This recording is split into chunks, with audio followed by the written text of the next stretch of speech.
Assalamualaikum warahmatullahi wabarakatuh. Baik, pada kesempatan kali ini akan kita bahas terkait dengan aset aktiva ya. Baik, nanti ada aktiva tetap maupun aktiva tidak tetap. Kemudian bagaimana nanti terkait juga dengan depresiasinya atau penurunan dari aktiva itu sendiri. Lah, akan kita lihat karakteristik aset ya. Aset itu adalah aset tetap adalah aset jangka panjang atau relatif permanen, di mana aset tetap itu berwujud secara fisik dan dimiliki untuk mendukung aktivitas perusahaan.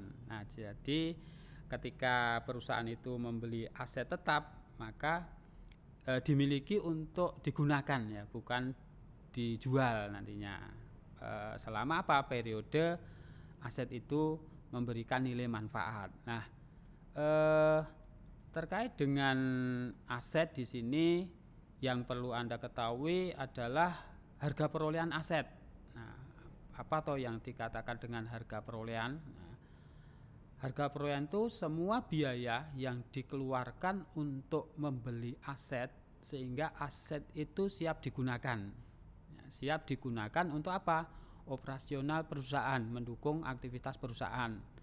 Misalnya perusahaan membeli mesin, di mana mesin itu ada harga pokok mesinnya itu sendiri, kemudian biaya transportasinya, kemudian ada biaya perakitannya. Nah, sehingga semua biaya-biaya yang dikeluarkan itulah yang disebut harga perolehan. Nanti yang akan dilaporkan di dalam laporan keuangannya atas aset itu sendiri. Nah, banyak sekali yang terkait dengan aset tetap, ada tanah, di mana pada saat membeli tanah ada harga beli tanah, ada pajak penjualannya, ada izin dari badan pemerintah, mungkin di saat membeli tanah ada biaya makelar atau biaya perantara, ada biaya balik nama. Lah, semua biaya-biaya itu yang dikeluarkan itu nanti akan ditotal ya untuk sebagai harga perolehan atas tanah. Begitu juga bangunan. Nah, begitu juga pada saat membeli lain-lainnya. Nah, begitu juga pada saat membeli mesin ya. Nah, contoh di sini ya, misalnya perusahaan atau PT DK itu membeli sebidang tanah. Nah, sebidang tanah itu dibeli dengan harga 150 juta. Nah, kos lain yang dikeluarkan oleh perusahaan ada biaya perobohan bangunan lama dan pemerataan tanah 12.500.000. Kemudian mengeluarkan biaya untuk sertifikat tanah 20 juta. Di mana ada sisa-sisa bangunan lama itu laku terjual seharga 8 juta. Lah, sehingga nantinya perlakuan sisa-sisa bangunan ini mengurangi terkait dengan harga perolehan atas tanah. Nah, misalnya ada perencanaan ya, di mana bangunan itu tanah itu akan dibangun gedung baru. Pada saat mendesain gedung baru itu ada jasa arsitek sebesar 50 juta. Kemudian untuk kos izin pendirian bangunan 5 juta, tenaga kerjanya 500 juta.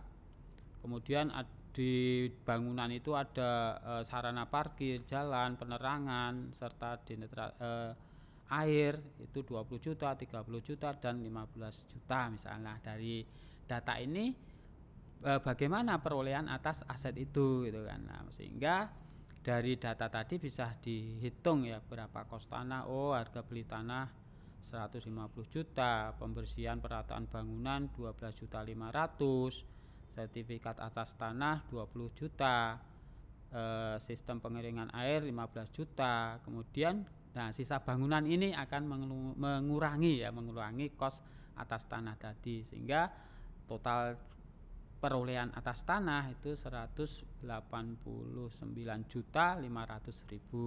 Nah, sehingga terkait dengan rencana perusahaan akan membangun gedung tadi, bagaimana ada sarana parkir 20 juta, pagar halaman 30 juta, kemudian kos perbaikan tanah 50 juta. Ada izin pendirian 5 juta, arsitek 15 juta, dan tenaga kerja 500 juta. Sehingga total terkait dengan akan dibangunnya gedung baru itu 520 juta. Nah, bagaimana pencatatannya? Nah, sehingga akan dicatat ke dalam jurnal atas aset tadi ada tanah sebesar 189.500.000, kos perbaikan tanah 50 juta, gedung 520 juta, pada kas ya, apakah nanti kas atau piutang ya sebesar 759.500.000 lah. Ini jurnal terkait dengan apa? Pengakuan atau pencatatan atas aset tetap tadi. Nah, nah di sini penentuan beban aset karena apa? Aset tetap yaitu selain tanah itu memiliki masa yang terbatas atau memiliki masa manfaat yang terbatas, sehingga apa? Ada pembebanan atau terkait dengan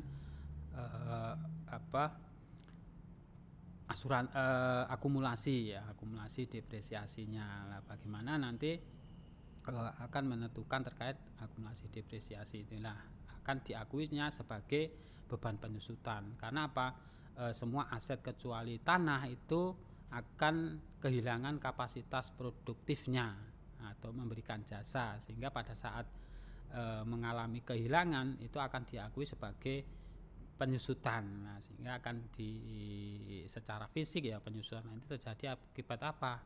Ya digunakan, dipakai cuaca dan lain-lain. Nah, faktor-faktor penentu beban penyusutan, jadi beban awal. Nah, beban awal itu diperoleh dari harga perolehan tadi ya, berapa harga perolehan atas aset. Kemudian nilai sisa atau nilai residu. Nah, nilai sisa atau nilai residu ini akan diestimasi ya sebagai estimasi atau taksiran. Nah, kira-kira aset itu memiliki nilai sisa berapa, nanti dikurangkan sehingga nilai dapat disudutkan. Nantilah tergantung aset itu estimasinya memiliki masa manfaat berapa tahun, 5 tahun, 10 tahun. Nah, itu nanti akan dibagi ya untuk masa manfaat itu sendiri. Nah, untuk penggunaan metode penyusutan, nah itu bisa dengan unit produksi, saldo menurun, garis lurus atau yang lainnya. Yang lainnya itu misalnya jam kerja atau jumlah karyawan. Nah, ini terkait dengan penggunaan metode itu bagaimana kebijakan perusahaan. Nah, tetapi dari berbagai riset itu garis lurus ya yang sering dipakai untuk mengakui terkait dengan penyusutan itu sendiri. Nah, kalau terkait dengan penyusutan itu sudah pernah ya juga disinggung di pengantar 1, namun tidak saya mendetailkan di sini. Yang penting terkait dengan aset itu bagaimana nantinya perusahaan itu jika aset itu sudah tidak manfaat. Nah, sehingga ketika aset telah kehilangan kegunaan atau saat tersebut maka aset tersebut dapat dilepas melalui beberapa cara di sini ya, misalnya dibuang atau dijual atau ditukar tambah. Nah, sehingga bagaimana nanti pengakuan dan perlakuannya ketika aset itu akan dibuang atau dijual atau ditukar tambah. Nah, ayat jurnal yang dibutuhkan ketika ketiga alternatif itu mau dilepaskan, nah itu selalu mencatat ya di kredit itu akun asetnya. Misalnya mobil atau mesin ketika mau dilepas atau dari 3 variabel itu akun aset itu harus ada di sisi kreditnya ya. Akun aset harus dikredit untuk mengeluarkan aset dari buku besar, dan akun akumulasi penyusutan di debit untuk mengeluarkan saldo dari buku besarnya. Nah, contohnya seperti ini ya, ketika peralatan dibeli dengan harga $25.000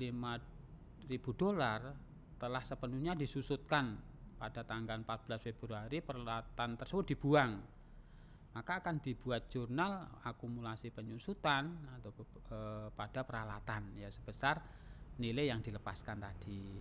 Nah, menghapus peralatan sepenuhnya ketika aset itu sudah disusutkan penuh.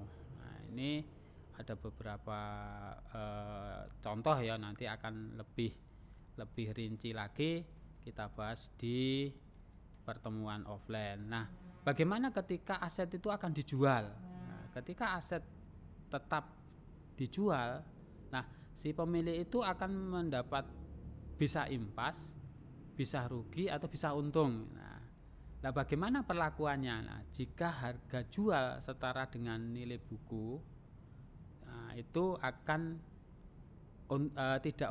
tidak rugi dan tidak untung. Jadi jika harga jual itu setara nilai buku atau sama dengan nilai buku, itu yang dinamakan impas. Nah, jika harga jual kurang dari nilai buku, kerugian yang didapatkan sehingga senilai selisih tersebut. Nah, ketika harga jual itu lebih dari nilai buku, maka untung.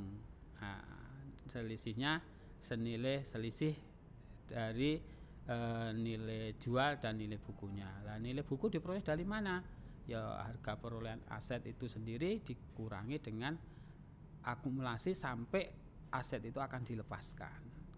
Lalu keuntungan dan kerugian akan dilaporkan laba rugi sebagai di laporan laba rugi sebagai pendapatan lain-lain atau kerugian lain-lain. Nah, ini ketika aset itu tidak memiliki masa manfaat lagi, keputusan dari perusahaan atau instansi itu menjual asetnya.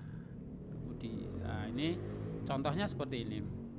Nah, peralatan sebesar 10.000 dolar didepresiasikan dengan tarif tahunan garis lurus 10%. Peralatan tersebut dijual secara tunai pada tanggal 12 Oktober. Akumulasi penyusutan terakhir ya 31 Desember sebesar 700. Maka yang harus Anda catat, beban penyusutan peralatan sebesar 750 pada akumulasi penyusutan. Nah, ini diperoleh dari Dari 10.000 kali 3/4 kali 10%. Nah, 3/4 dari mana? Nah, nanti mungkin untuk memicu Anda bertanya ya nantinya. Ya, silakan nanti ini. Kemudian peralatan tersebut dijual seharga 2.250. Jadi tidak untung dan tidak rugi ya. Maka jurnalnya seperti ini. Karena apa? Karena nilai buku setara dengan nilai jual. Kas akumulasi penyusutan pada peralatan. Ini tidak untung tidak rugi. Lah, bagaimana kalau peralatan itu dijual 1.000? Nah, sehingga terjadi kerugian 1.250. Maka akan dijurnal kas 1.000, akumulasi penyusutan peralatan 7.750, kerugian atas pelepasan aset 1.250 pada peralatan. Nah, ini ya yang tadi di awal kami sampaikan bahwa pada saat aset itu tidak akan dilepas, maka bagaimana Anda akan mengkreditkan terkait dengan aset itu. Oh, ini peralatan dikredit, gitu kan. Terus DPT bisa mengikuti kas akumulasi dan kerugian, di mana di sini pada saat dilepas itu mengalami kerugian. Lalu ketika peralatan itu dijual dengan harga 2.800 sehingga terdapat keuntungan sebesar ini ya, maka akan dicatat kas 2.800, akumulasi penyusutan 7.750, peralatan 10.000 dan keuntungan atas pelepasan aset. Nah, ini ketika aset itu dijual. Lalu bagaimana pada saat aset itu ditukar ya, di mana pada saat pertukaran itu bisa sejenis maupun tidak sejenis. Dalam artian aset yang dimiliki itu bisa ditukar dengan aset lain. Nah, di sini apa yang harus Anda perhatikan? Ya, nilai tukar tambah, nilai peralatan lama yang dihitung sebagai pengurang dari harga beli aset baru. Jadi nanti nilai tukar tambah itu nilai peralatan lama yang dihitung sebagai pengurang dari harga beli atas aset baru. Nah, sisa yang terutang merupakan saldo yang terutang atas peralatan baru setelah dikurangi dengan nilai tukar tambah. Nah, di mana jika nilai tukar tambah lebih besar dari nilai buku, maka ada keuntungan. Tetapi jika nilai tukar tambah kurang dari nilai buku, muncul kerugian. Nah, di sini perlakuannya berbeda ya dengan pada saat aset itu dijual. Keuntungan tidak pernah diakui dan dicatat, tetapi kalau kerugian harus diakui nantinya. Pada saat apa? Pertukaran atas aset tetap sejenis. Nah, yang sejenis, tapi di mana pertukaran aset itu bisa sejenis dan tidak sejenis. Perlakuannya sama. Nah, ini contoh ilustrasinya. Misalnya harga peralatan baru 5.000 dolar, harga perolehan harga peralatan lama yang ditukar 4.000, akumulasi penyusutan pada tanggal pertukaran 3.200, maka akan muncul nilai buku pada tanggal pertukaran 800.000. Nah, di sini bagaimana kalau kasus itu dikatakan ada laba atau untung? Nah, nilai tukar tambah 1.100, maka kas yang akan dibayarkan 3.900 itu diperoleh dari 5.000 harga peralatan baru dikurangi 1.100 itu nilai tukar tambahnya. Nah, karena nilai nilai tukar tambahnya lebih besar, maka ada keuntungan di sini. Ada keuntungan atas pertukaran aset tersebut. Nah, keuntungan tidak diakui dalam pelaporan keuangan. Nah, akan dilakukan pencatatan tadi misalnya pada tanggal 19 Juni peralatan ditukar dengan keuntungan ini, maka akumulasi penyusutan 3.200, peralatan baru 5.000, peralatan lama 4.000, kas 3.800. Ini pada saat terjadi pertukaran. Nah, bagaimana kalau rugi? Nah, pasti nilai tukar tambahnya itu lebih kecil dari nilai buku. Nah, jika dengan kasus ini di mana peralatan baru 10.000, kemudian peralatan lama 7.000, akumulasi penyusutan pada tanggal pertukaran 4.600. Nah, diketahui di sini nilai buku pada tanggal pertukaran 2.400. Nah, ketika nilai tukar tambahnya 2.000, maka di sini ada kerugian, ada kerugian 400. Nah, sehingga akan di jurnal di dalam pengakuan atas kerugian tukar tambah aset itu kas 4.600, peralatan baru 10.000, kerugian atas pelepasan aset 4.000, pada peralatan lama 7.000, pada kas 800.000. Lah, ini terkait dengan aset ya, baik itu nanti aset berwujud maupun tak berwujud. Namun terkait dengan penyusutan kan karena sudah dibahas ya, nanti kita diskusikan di offline maupun di online-nya. Saya kira untuk aset seperti ini yang saya sampaikan, kurang lebihnya mohon maaf, nanti bisa diskusi di kelas offline maupun online. Terima kasih. Assalamualaikum warahmatullahi wabarakatuh.